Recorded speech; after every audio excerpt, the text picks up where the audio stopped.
달콤한 말씀, 행복한 하루, 말씀 묵상 시작하도록 하겠습니다. 오늘 우리들이 함께 나눌 말씀은 구약성경 역대기하 13장 1절에서 18절 말씀입니다. 여로보암 왕 18째 해에 아비야가 유다의 왕이 되고 예루살렘에서 3년 동안 다스리나 그의 어머니의 이름은 미가야요 기브아 사람 우리엘의 딸이더라. 아비야가 여로보암과 더불어 싸울세 아비야는 싸움에 용감한 군사 40만 명을 택하여 싸움을 준비하였고 여로보암은 큰 용사 80만 명을 택하여 그와 대진한지라. 아비야가 에브라임 산중 스마라임 산 위에 서서 이르되 여로보암과 이스라엘 무리들아 다 들으라. 이스라엘 하나님 여호와께서 소금 언약으로 이스라엘 나라를 영원히 다윗과 그의 자손에게 주신 것을 너희가 알 것 아니냐. 다윗의 아들 솔로몬의 신하 느밧의 아들 여로보암이 일어나 자기의 주를 배반하고 남봉꾼과 잡배가 모여 따름으로 스스로 강하게 되어 솔로몬의 아들 르호보암을 대적하였으나 그때 르호보암이 어리고 마음이 연약하여 그들의 입을 능히 막지 못하였었느니라. 이제 너희가 또 다윗 자손의 손으로 다스리는 여호와의 나라를 대적하려 한도다. 너희는 큰 무리요 또 여로보암이 너희를 위하여 신으로 만든 금 송아지들이 너희와 함께 있도다. 너희가 아론 자손인 여호와의 제사장들과 레위 사람들을 쫓아내고 이방 백성들의 풍속을 따라 제사장을 삼지 아니하였느냐. 누구를 막론하고 어린 수송아지 1마리와 순양 7마리를 끌고 와서 장립을 받고자 하는 자마다 허무한 신들의 제사장이 될 수 있도다. 우리에게는 여호와께서 우리 하나님이 되시니 우리가 그를 배반하지 아니하였고 여호와를 섬기는 제사장들이 있으니 아론의 자손이요 또 레위 사람들이 수종들어 매일 아침 저녁으로 여호와 앞에 번제를 드리며 분향하며 또 깨끗한 상에 진설병을 놓고 또 금 등잔대가 있어 그 등에 저녁마다 불을 켜나니 우리는 우리 하나님 여호와의 계명을 지키나 너희는 그를 배반하였느니라. 하나님이 우리와 함께하사 우리의 머리가 되시고 그의 제사장들도 우리와 함께하여 전쟁의 나팔을 불어 너희를 공격하느니라. 이스라엘 자손들아 너희 조상들의 하나님 여호와와 싸우지 말라. 너희가 형통하지 못하리라. 여로보암이 유다의 뒤를 둘러 복병하였으므로 그 앞에는 이스라엘 사람들이 있고 그 뒤에는 복병이 있는지라. 유다 사람이 뒤를 돌아보고 자기 앞뒤에 적병으로 말미암아 여호와께 부르짖고 제사장들은 나팔을 부니라.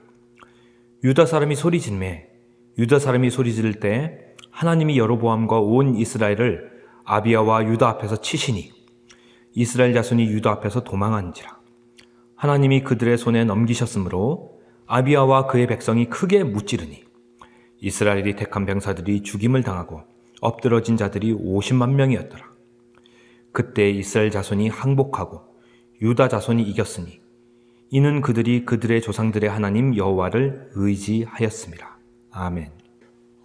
솔로몬의 아들 르호보암 때부터 급격하게 이스라엘의 국군이 쇠락하기 시작했습니다. 왜냐하면 르호보암이 하나님의 율법을 버리고 하나님을 버렸기 때문이에요. 그래서 하나님도 르호보암을 버리게 됩니다.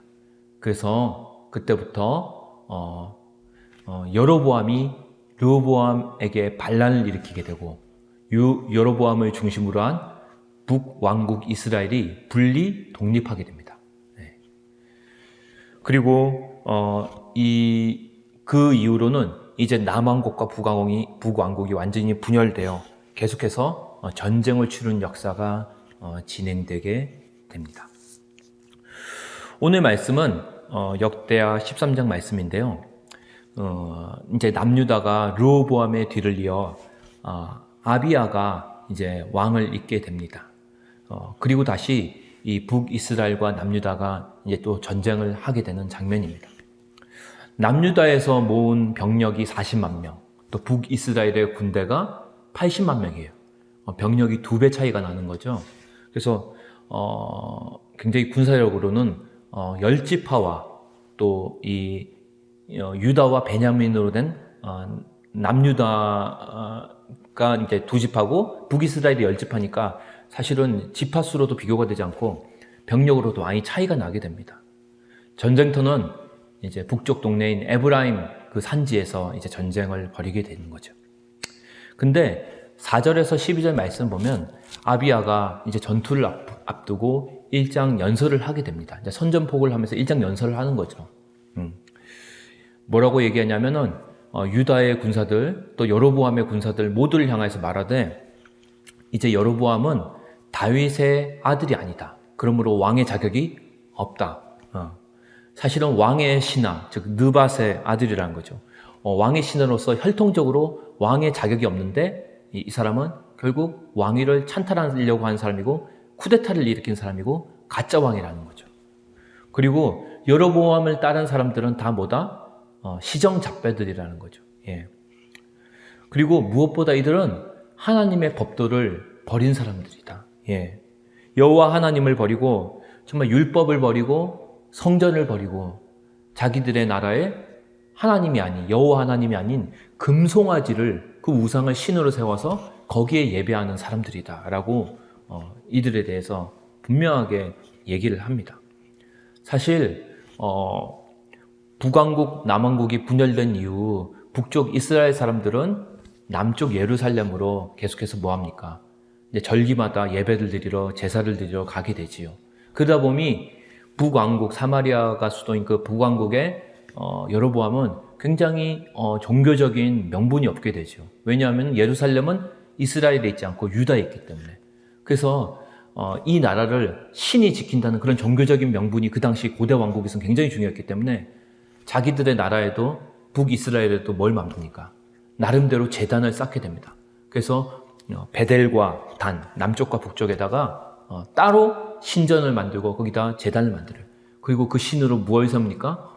금송아지를, 황금송아지를 다 만들어놔요.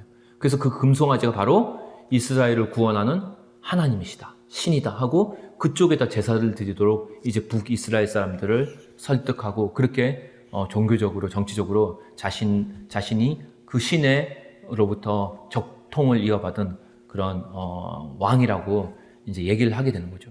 그때부터 이제 북이스라엘은 완전히 예루살렘으로부터 종교적으로 굉장히 이제 떨어져 나간 그런 상황이 이제 되는 거예요. 그래서 실제로 거기에다가 제대로 된 레위 지파들 또 제사장들도 여로보암이 북이스라엘에서 다 쫓아내게 됩니다.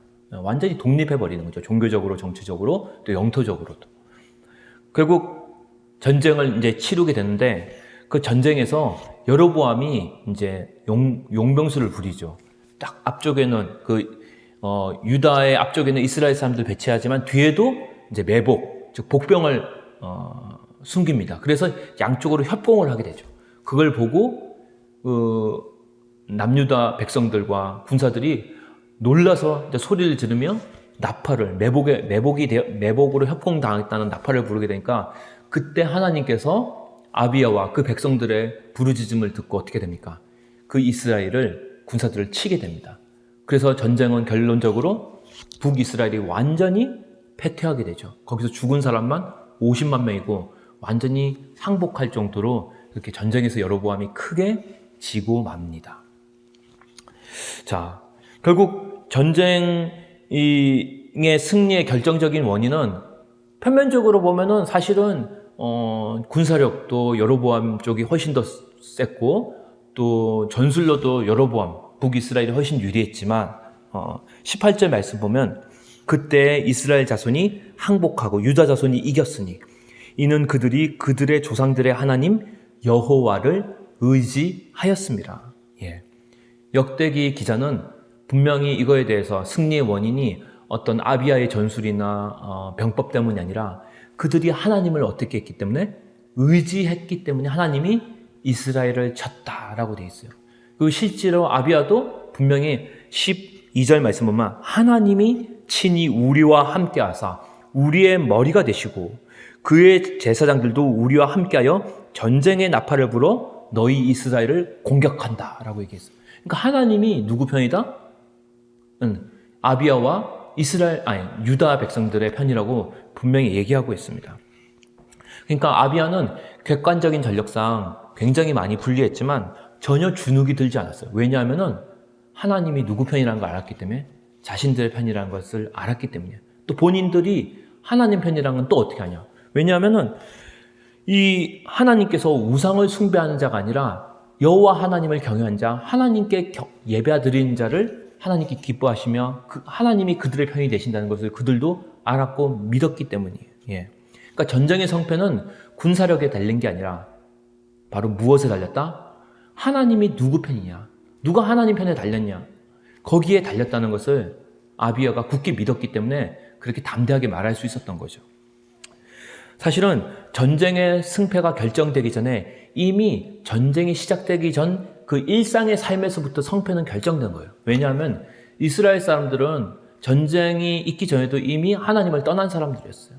하나님의 율법을 버리고 하나님의 제단도 버리고 자기가 원하는 금송아지 신을 만들어 우상 숭배하면서 하나님의 율법을 떠난 그런 이방인과 똑같은 삶을 살기 시작했습니다. 그렇지만 아비야는 율법대로 어떻게 했습니까? 정말 하나님의 제사장들 율법에 따라 세웠고 또 정말 아론의 후손들로 제사장들을 세워서 날마다 하나님께 정해진 절기에 따라서 또 율법에 따라서 예배를 드렸죠. 그런데 북이스라엘은 계속해서 우상들을 섬겼고 자기들의 그 금송아지 제사장들을 뇌물을 주고 고용해가지고 세운 거죠. 그게 모든 하나님께 드리는 예배에서부터 이미 무너진 일상이었습니다. 그리고 모든 삶에서도 이제는 율법을 점점 떠나고 율법으로부터 떠난 하나님을 버린, 하나님을 떠난 그런 삶을 살게 되었던 거예요. 그러니까 영적 전쟁의 핵심은 정말로 갑작스러운 한 번에 결정되는 게 아니라 이미 그 전에 일상의 삶에서 우리가 얼마나 하나님을 예배하느냐, 하나님을 경외하느냐, 하나님을 따르냐에서 결정된 거예요. 사실 전쟁 상황이 되면 누구든지 하나님을 찾죠. 하나님을 안 믿는 사람도 그때는 하나님을 부릅니다. 그렇지만 일상의 삶에서 하나님을 찾지 않던 사람들이 갑작스럽게 하나님을 찾는다고 하나님이 그들의 편이 되는 것이 아니라는 거죠. 왜? 진정으로 하나님을 예배했던 사람들. 그 사람들이 바로 하나님을 진짜로 믿는 사람들이기 때문에 결국 40만 명으로 80만 명을 이기게 됩니다. 예. 여로보암은 하나님을 원수로 만들었고 결국 하나님이 여로보암과 이스라엘의 원수가 되어 그들을 치게 된 것이죠. 네. 그 결과 르호보암 때부터 끊이지 않던 전쟁이 이제 종지부를 찍고 이제 아비야 때에 이르러 약 10년여간 평화가 임하게 됩니다. 그러니까 하나님을 의지하는 사람들에게는 결국 뭐가 임합니까? 참된 샬롬, 참된 평화가 임하게 되는 거죠. 예. 그래서 우리 삶도 마찬가지입니다. 우리 삶을 예배로 삼을 때, 우리 삶의 일상이 하나님을 예배하게 될 때 이미 우리는 영적으로 승리한 삶인 줄 믿습니다. 모든 삶에서 하나님이 도우시고 하나님이 함께하는 삶을 정말 아비야 때만 아니라 모든 삶에서 경험할 수 있는 것이죠. 반면에 하나님을 저버리고 하나님을 떠난 사람들은 삶에서 세상적으로 볼 땐 성공이라 하더라도 하나님 편에서 성공이 아닌 거예요. 형통처럼 보여도 그게 형통이 아닙니다. 결국 하나님의 심판이 임하게 되는 것입니다. 특별히 바라기는 이번 한 주도 여러분들이 하나님을 경외하는 삶으로 온전한 예배자로 섰으면 좋겠습니다. 그러므로 말미암아 하나님이 여러분과 함께 하셔서 모든 삶에서 승리를 주시는 그런 승리의 삶 살 수 있기를 주님의 이름으로 축원합니다.